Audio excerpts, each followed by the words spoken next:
Amis rouges et noirs, amis milanais, bonne soirée. J'espère que vous avez passé une bonne journée. Likez la petite vidéo, abonnez-vous, mettez plein de commentaires, qu'on puisse interagir ensemble. Alors, petite vidéo d'avant-match, puisqu'on joue ce soir contre le Bologne, un match très très difficile et très important. Surtout, mais avant de passer à la composition pour ce soir, on va parler un petit peu de ce qui s'est passé hier, fin de mercato, ce qu'il y a eu ces derniers jours, mon ressenti un petit peu, et j'espère avoir vos commentaires pour pouvoir interagir avec vous. Alors, on va partir d'abord d'une petite anecdote que j'ai pu entendre tout à l'heure d'Andrea Longoni sur son canal YouTube. Dissassi, le défenseur de Chelsea, je rappelle, qui était tout proche de venir à Milan, apparemment, parce que c'était le dernier choix. Figurez-vous que ça ne s'est pas fait parce que le Milan a dit non, comme il l'a fait savoir sur la page de Milan News ou autre chaîne. Mais c'est parce qu'apparemment Chelsea aurait demandé 1 million d'indemnité pour le prêt jusqu'en fin de saison. Donc imaginez-vous, on était en train de prendre un joueur qui avait à son actif 70 minutes de jeu, non pas avec l'équipe première à Chelsea, mais avec la deuxième équipe de Chelsea. Pour vous dire les compétences de certaines personnes, c'est quelque chose quand même qui révèle de l'incroyable. Comme l'affaire Mateta. Alors, on va rentrer dans un discours par rapport à ça, quelque chose qui moi m'énerve parce que je suis un petit peu fatigué, énervé et à bout de parler de cette personne. C'est ce personnage vraiment qui m'énerve vraiment dans ce club, Monsieur Foudlan. Monsieur Foudlan qui a voulu faire tout un cinéma pour se mettre en avant, pour prendre Mateta. Alors déjà, premièrement, stratégie ratée. Parce que quand on veut un joueur et qu'on parle de lui depuis pratiquement un mois, on s'assure de tout le reste avant de le clôturer. Parce qu'il n'était même pas question de discuter avec le club, on s'arrangeait pas au niveau du prix ou quoi que ce soit, parce que le prix, ils l'ont trouvé assez rapidement, entre 30 et 35 millions. Mais arrivé aux dernières minutes et trouver un accord total parce que le Crystal Palace devait trouver son remplaçant et qu'il le fait le dernier jour du mercato, tout est en ordre. Et là, qu'est-ce qui se passe? Ah, tiens, visite médicale ne donne pas les résultats qu'on voulait. On programme des visites médicales pour le lendemain encore, pour y voir plus clair par rapport à un problème au genou. Visite médicale du lendemain, qui s'avère être heureusement euh, conclusive de ce côté-là, parce que le joueur apparemment a vraiment un problème au genou, qui était plus que ce qu'on ne pensait. En fait, c'est un problème qui dérive depuis 2019, mais le garçon a toujours joué, et cette année-ci, il a joué en forçant dessus.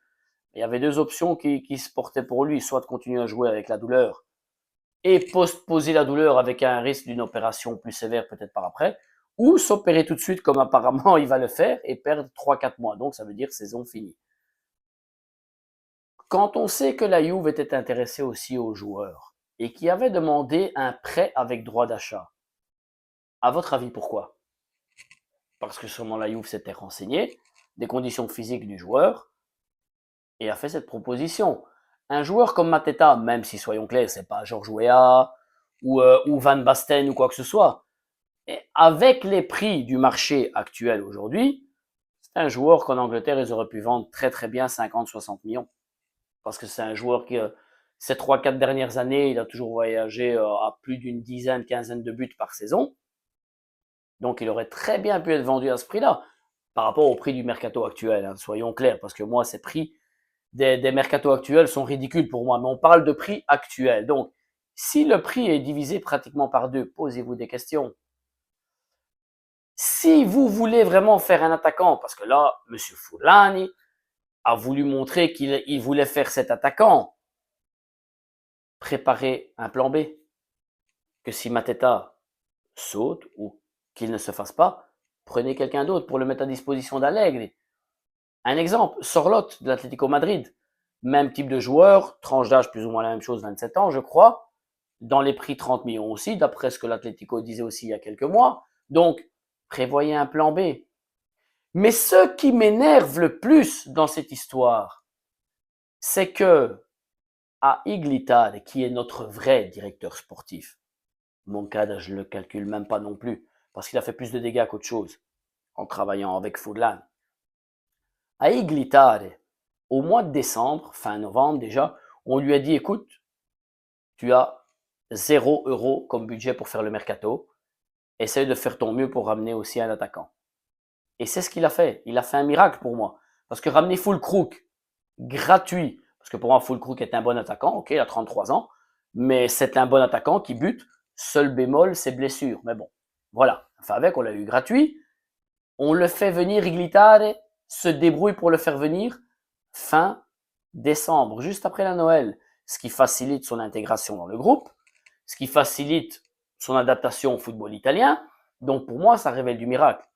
Et du jour au lendemain, la dernière semaine du mercato, on découvre qu'il y a 30-35 millions de budget pour le mercato. Alors, les aléas du direct. Je disais, du jour au lendemain, on découvre qu'il y a 30-35 millions qui apparaissent sous d'un coup pour le mercato. Alors ça, moi, c'est quelque chose qui m'énerve. C'est quelque chose qui prouve que Tar est mis de côté par une personne incompétente au niveau footballistique. Il peut l'être au niveau financier, mais footballistiquement incompétente, ne connaît rien du tout de football, qui s'occupe que des comptes et qui veut montrer qu'il passe au-dessus du vrai directeur sportif. Et pour moi, il y a un gros problème dans la société. Un très gros problème dans la société. Parce qu'on est passé pour ridicule devant tout le monde. Les supporters sont énervés, dégoûtés, comme moi entre autres. Et troisièmement, les clubs commencent à mal prendre certaines réactions que le club fait. Parce que le club essaie toujours de jouer pour 2-3 millions. Ok, on peut discuter sur les prix, mais c'est toujours d'une manière excessive. On coupe toujours à moitié les prix.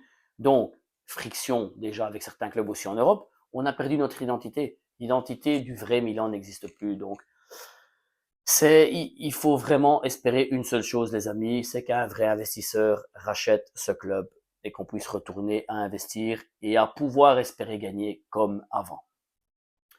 Voilà pour ce qui est ces derniers jours, ce qui était ces derniers jours de mercato, à part les 3 jeunes garçons qu'on a pris de prospective, un jeune back droit du Bayern, un numéro 10 de Chelsea qui apparemment est très prometteur aussi, et surtout un très très prometteur, un jeune Italien qui appartient au Verona, qui est prêté au Catanzaro, Cissé.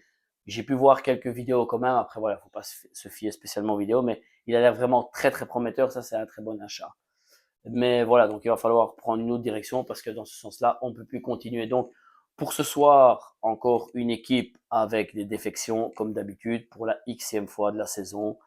Je crois qu'on n'a pas aligné 2 fois ou maximum 3 fois l'équipe titulaire depuis le début de saison. Donc, en arrière, Maignan au but évidemment, avec Pavlovic et Gabbia, et en principe, De Winter préféré à Tomori. Au milieu de terrain, Fofana, Modric, Rabiot.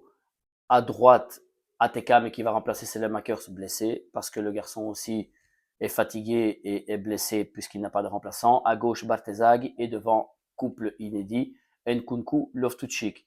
Quand je vous dis qu'on est en pleine urgence, c'était vraiment très important de prendre quelqu'un devant, de prendre un défenseur central et un remplaçant d'Alexis. Et on ne l'a pas fait. Prions juste pour une chose, récupérer nos joueurs blessés, entre autres Pulisic, Leao. Et, euh, et croyons au miracle Allegri. Il n'y a que ça qui pourra nous faire aller jusqu'en fin de saison. Pour ma part, toujours croire au Scudetto, ne baissons pas la garde.